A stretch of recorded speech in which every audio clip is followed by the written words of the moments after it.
You're listening to a podcast from the South China Morning Post.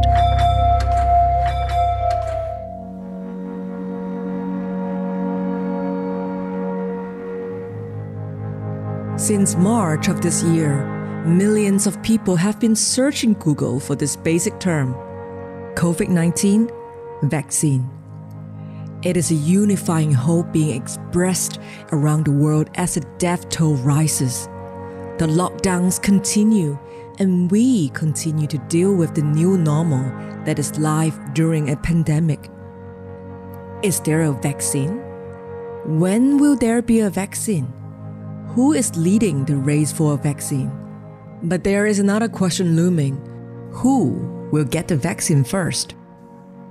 Is it the nation who developed it? Or is it the nation who needs it most? Or is it the nation with the deepest pockets who can pay their way to monopolize access? Access to the product that we hope will be produced, or the vaccine that we hope will be produced. Access by all who need the vaccine. The allocation criteria cannot be implemented unless there is a global consensus on making any vaccine that will be found or discovered as a global public good. And for that to happen, we need political commitment. Will the plea from the World Health Organization Director General for a successful vaccine to be treated as a global public good be heard? Will it become a new flashpoint, a geopolitical weapon used to reward allies and punish perceived enemies? We hear more and more about vaccine nationalism. But what about vaccine diplomacy? Could a successful vaccine be used to build new relations between nations?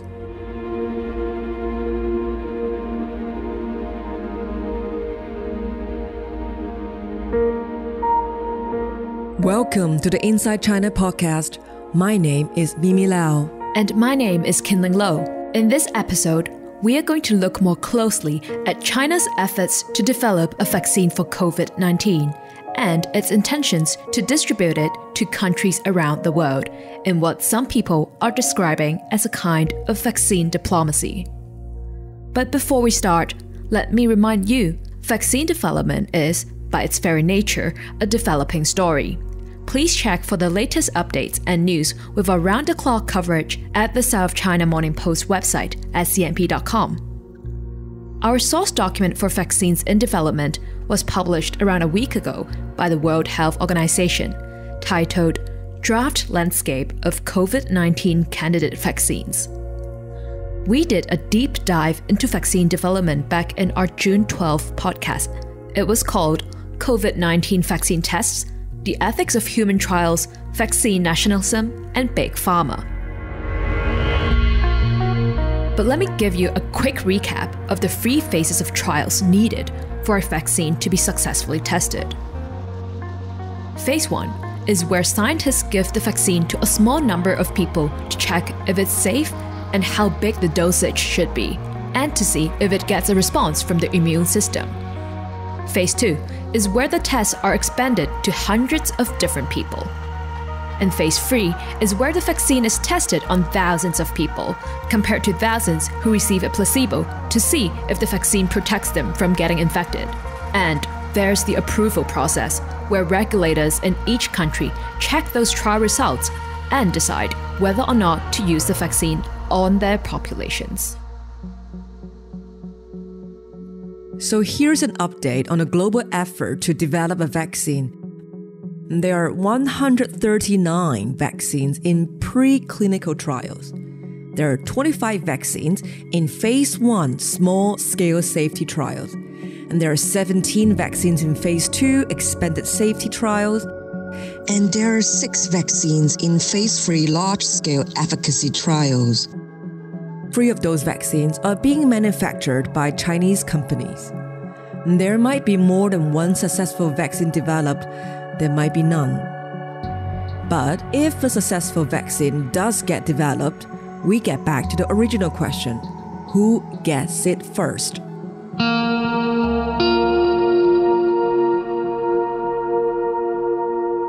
Kinling, if I said I got 50 million doses of COVID-19 vaccine ready to go right now, which people do you think should get it first? Well, probably healthcare workers like doctors. After all, they have been saving lives in the front line. What kind of doctors? How about other hospital staff like nurses, janitors, admins, or even security guards? Yeah, you're right. They should definitely get them too. But I'm also thinking teachers might need to get it too. But why teachers first? Well, we need our schools to be open, right? Then how about bus drivers too? But we only got 50 million doses. I hope there will be enough to go around.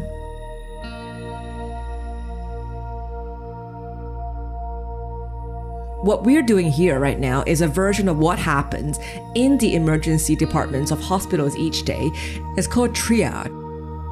And the word means the sorting and allocation of treatment to patients according to a system of priorities designed to maximize the number of survivors. But that is not what we are seeing in the world right now with COVID-19. What we are seeing here is that treatment is being allocated according to which country has the most money and the right connections. We saw this in July earlier this year when the United States under the Trump administration bought up virtually all the stocks for the next 3 months of one of the 2 drugs proven to work against COVID-19. The Trump administration bought more than 500,000 doses of remdesivir, which was the entire production for July and approximately 90% of the global stock for August and September. But that's a drug that doesn't cure COVID-19 or even prevent death. It's a drug that shortens the recovery time and gets people out of hospitals faster. And when it comes to vaccines, the United States and Britain are investing hundreds of millions of dollars with a number of companies. You have probably heard of the vaccine being developed by the Oxford University with the company AstraZeneca. There's a lot of hype and excitement about it, and it's now in stage 3 clinical trials in South Africa and Brazil. But did you know, the UK government has signed a deal for 100 million doses of that vaccine, should it be successful. It's also signed 2 other separate agreements securing 90 million doses of 2 other drugs. And last week, it signed a 4th deal for another 60 million doses of an experimental drug being developed by 2 other companies. As for the United States, this week, it announced a $1 billion investment in a vaccine being developed by Johnson & Johnson, guaranteeing 100 million doses, with the option of securing another 300 million doses.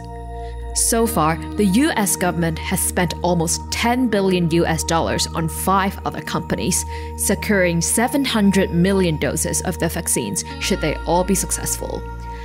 Canada and Japan have signed similar deals, securing potential vaccine doses for their citizens. But what about the rest of the world?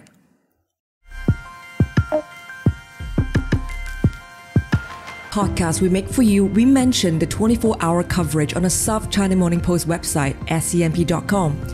In order to maintain our high-quality coverage, we are changing up our business model. And that's why this month, you'll be seeing a new digital subscription offer. You'll be able to read a few articles for free each month before becoming a subscriber. And we'd really appreciate your support. Thank you.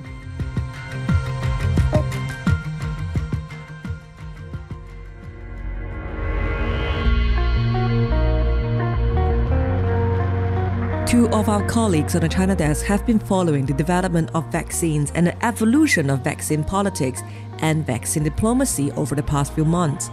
You heard from Simone McCarthy and Josephine Ma back in our June edition of Inside China.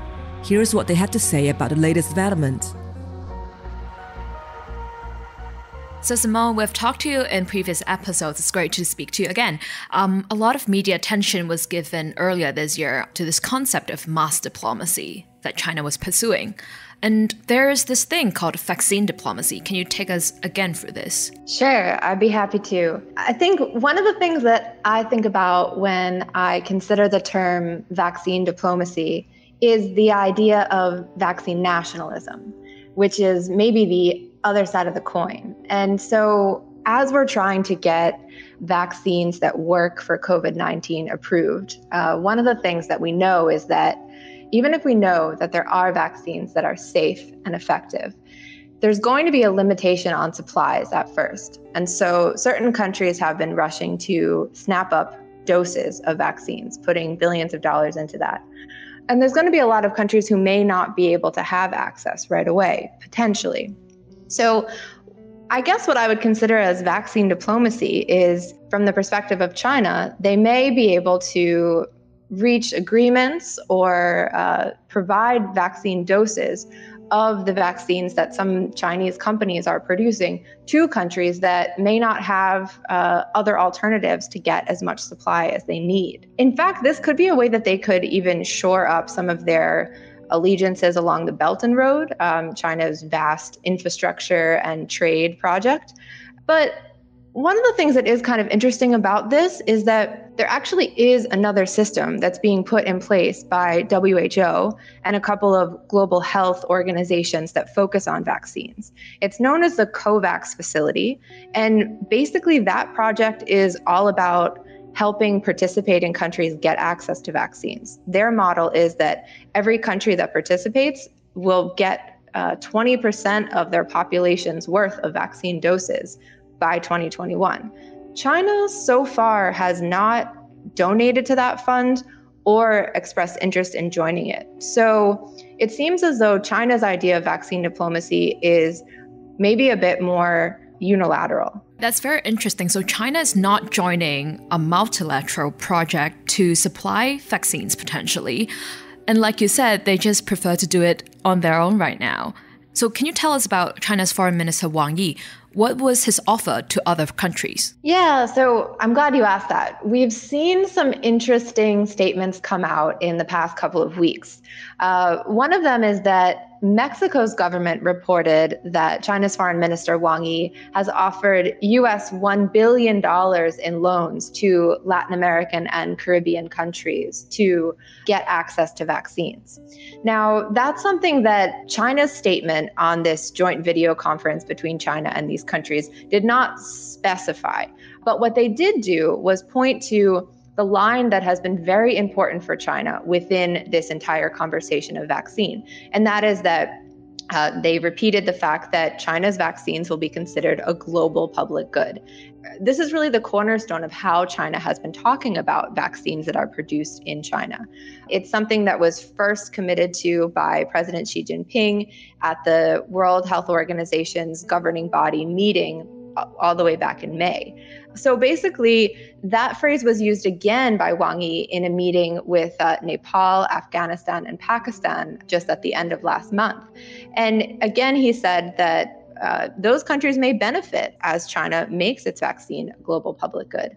And Xi Jinping himself, back in June, said that African countries could be among the first to benefit once the development and deployment of COVID-19 vaccines is completed in China. And I noticed that there is a quite high-profile arrangement that was raised recently between President Duterte from the Philippines and China. What was it about? Oh, yeah, that's right. Duterte said that he made a plea to China to get priority access to COVID-19 vaccines that may be produced in China. That was received pretty well on the China side. They said they would consider the request. So it certainly seems that China is working hard to position itself to potentially be a benefactor in this vaccine diplomacy sphere. It seems pretty clear that China is really ambitious in being a really big vaccine provider to the world when it's available. Like you said, they want to loan to Mexico to buy vaccines when available, and also the agreement with the Philippines. But what actually is China's strategy to supply and support these vaccines to their friendly countries in the world? That's a really interesting question. So if we look at the global vaccine market now, China has an extremely small global footprint. Basically, the industry is dominated by Indian providers and Western multinational companies. But China is a major manufacturer of vaccines. It's just that it takes care of providing vaccines for the 1.4 billion people in China. There are a few exceptions to that. For example, China has a couple of vaccines which are approved by the WHO process, which means that they can be purchased by UN bodies, for example, UNICEF, which plays a major role in distributing childhood immunizations. So there are several Chinese-made vaccines which are part of those initiatives. But as far as actually how China would both care for its own population and be a global provider of vaccines, we have very few details about what that would actually look like on the ground.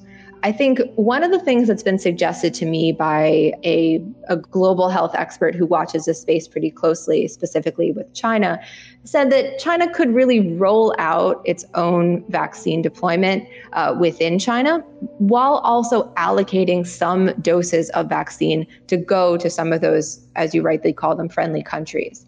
I would think that's certainly something that we could expect to see, especially because China has been putting so much emphasis on global public good. But we do have these words in President Xi's statement saying, once the development and deployment is completed in China.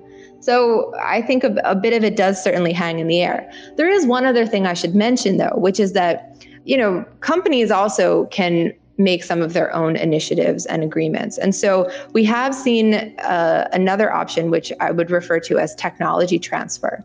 And basically that means that a company that's developing a vaccine can license out or even, it's almost like share their vaccine recipe with other manufacturers in other countries who can then produce those doses on their own instead of China having to produce them, get them approved in that country, and then ship them out.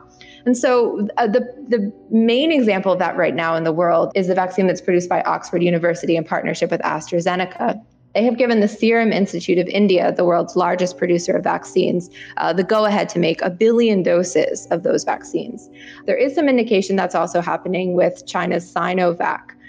We saw some reports that manufacturers in Brazil and Indonesia may also be able to produce millions of doses of the Sinovac vaccine, although I think maybe those details are still in the works. Well, since the pandemic began, we saw that China has basically changed production line in the country for the production of PPEs and masks and even ventilators. Do we see this happening with vaccines? Well, it's not a perfect analogy because vaccines are a highly technical industry and highly regulated industry. And understandably so, it's something you inject into your arm that's going to potentially last a lifetime. So we do know a few things about what China is doing. For example, a couple of the vaccine developers who have leading candidates have already made moves to ramp up their own production. So we see 2 different developers that are affiliated with the state-owned enterprise Sinopharm have already made huge production facilities, one in Wuhan that can produce 100 million doses a year, and then another up in Beijing that I think is geared for 120 million doses a year. Sinovac, another developer, is in the process of building a facility with capability for 100 million doses. But I mean, we all know China alone has 1.4 billion people. The world has close to 8 billion people. So those numbers are nowhere near enough. The other thing that China has said is that there are 13 manufacturers that have already increased their capacity. But they haven't given more detail about how many doses that might be or what exactly that might mean. I think one of the things, though, that we have to keep in mind is that all of these vaccines are using different kinds of platforms to get their vaccine dose into the body. And so that technology isn't necessarily transferable. You have to have the right kind of factory to produce the right kind of platform for the vaccine. So we would expect that there should be, China has massive vaccine manufacturing capacity, making hundreds of millions of doses a year anyway. So we could expect that some of that capacity will be reallocated for producing COVID-19 vaccines.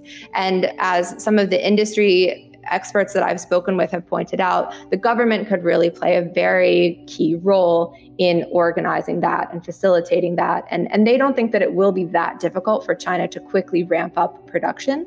But it is a matter of really working out those technical details and making sure that you're matchmaking the right developer with the right producer and all of that. So it's not going to be straightforward, but actually, people that I've spoken with in the industry seem pretty confident in China's ability to ramp up. Sounds like there's a lot more to come with this story. We look forward to reading more of your stories on vaccine development. Thank you, Simone.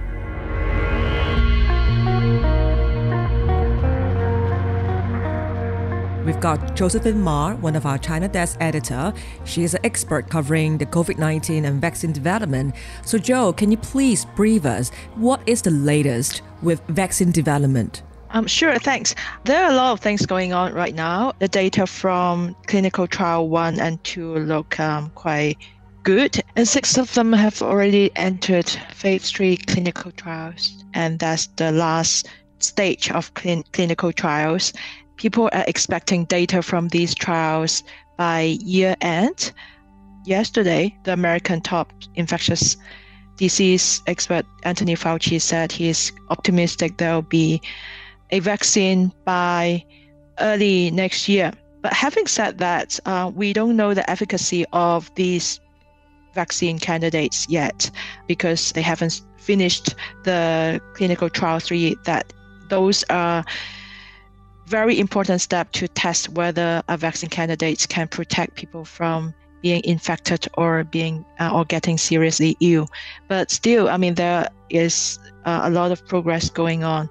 And of course, because there are possibilities that vaccines would be available early next year, and different governments are already placing orders and signing agreements with different pharmaceuticals to ensure supply of vaccines if they pass clinical trial 3 and they get the licenses from the regulators. Jo, can you please unpack for us the 3 leading Chinese vaccine developers? Who are they and what are they doing? Sure. One is developed by Sinovac, which is a private company, and 2 are developed by Sinopharm.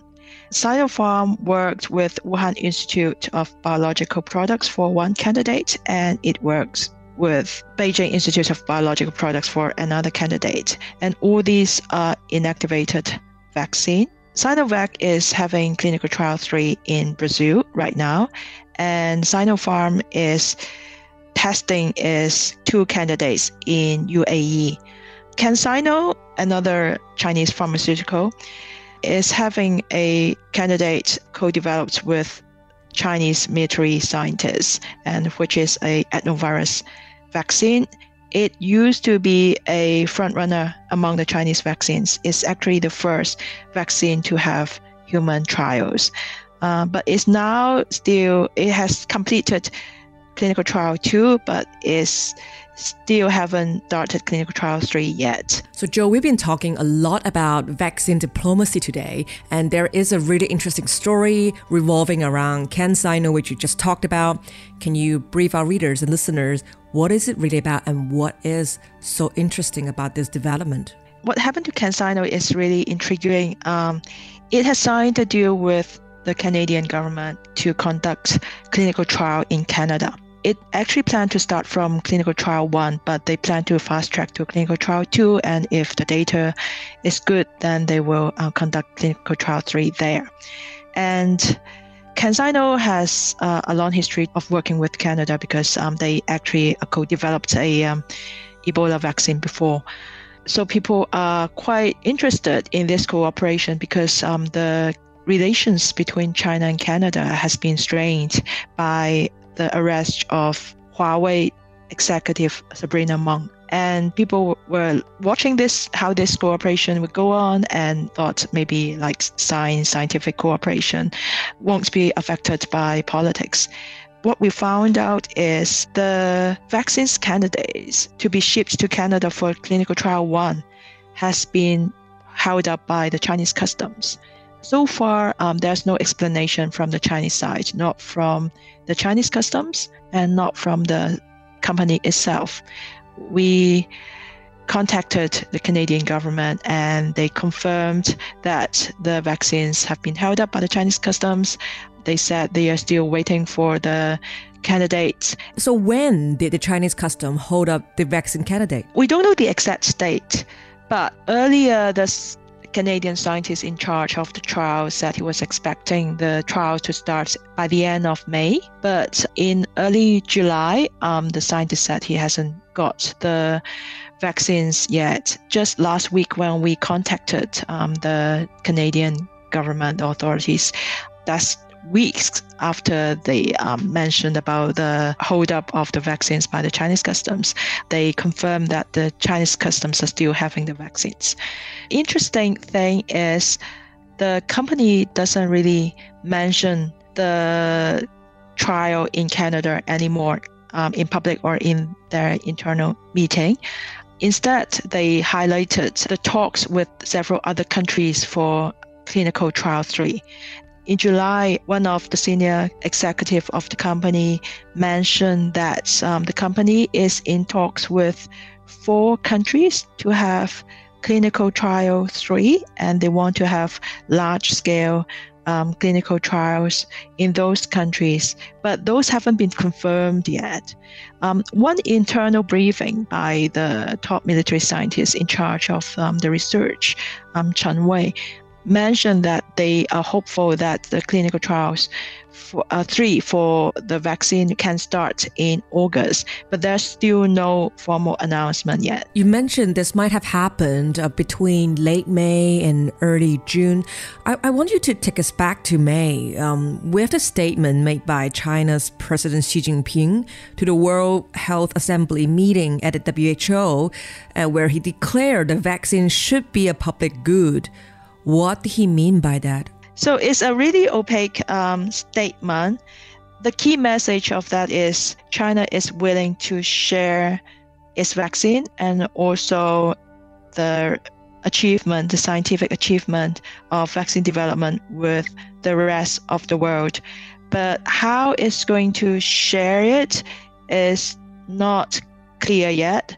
Of course, China has promised to give priority access to its vaccines to some countries, for example, the Philippines. And whether China is going to share its technology with other countries, we're not clear, but China is certainly going to work with certain countries for vaccine manufacturing, especially those cooperate with China for clinical trial 3. Apart from conducting the trials, there's a high possibility that there will be cooperation in manufacturing of the vaccines in those countries. Yeah, is that also because when we talk about China developing vaccine, it's actually a bit more complicated because there's not enough infected people in mainland China to test potential vaccines. So that sort of means China has to work with other countries to bring this ahead quicker. Yes, that's the case. That's why China is working with Brazil and UAE for clinical trial 3. The idea for clinical trial 3 is to test the efficacy of a vaccine, and usually 20,000 or more volunteers are enrolled for the trials, and a group of them will be having the vaccine candidate, and a group of them will be given placebo, and then in real life, the researchers will see whether the vaccines can protect these people from being infected. But in order to test that, those people have to live in areas where transmissions are high. And so far, the transmission rate in China is too low for this kind of trials, and that's why China has to look for overseas partners in conducting these trials. Thank you so much for your time, Jo, and your insight and knowledge. People can read more of your stories on scmp.com. Thank you very much.